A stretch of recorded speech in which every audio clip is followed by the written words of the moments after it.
Milko Matičetov, rojen leta 1919, je bil etnolog in akademik, zlasti pa strastni zbiralec ter preučevalec ljudskega izročila.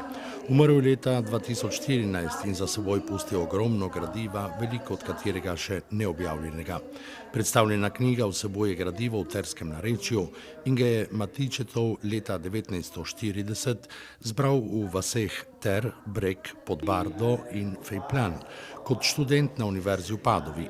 Knjigo z naslovom Folklorno gradivo iz Tera 1940, terenski zapisi Milka Matičetovega, so uredili in napisali spremna besedila Monika Kropelj-Telebar, Rok Mrvič in Barbara Ivančič-Kutin.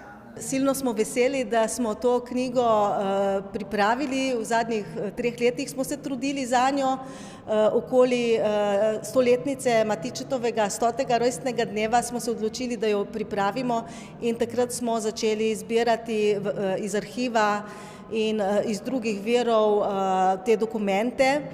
Matičetov je namreč že v letu 1950 načrtoval, da bo to gradivo, ki ga je dokumentiral v Terski dolini leta 1940 še kot študent, sam objavil. Kot je v svojem pozdravu počrtala predsednica SKGZ Ksenija Dobrila, gre za dvojni poklon slovenski besedi in slavnemu etnologu, publikacija pa ne bi zagledala luči sveta brez neutrudnega sodelovanja domačih kulturnih delavcev in primis domačina Igorja Černa.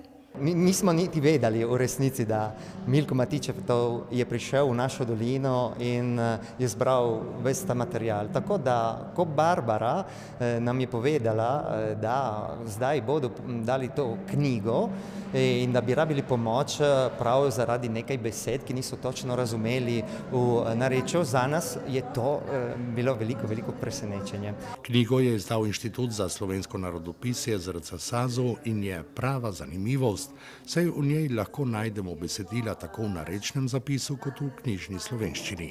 Opremljena je še s starimi fotografijami, risbami Luize Tomazetič in posnetki samih rokopisnih zapisov.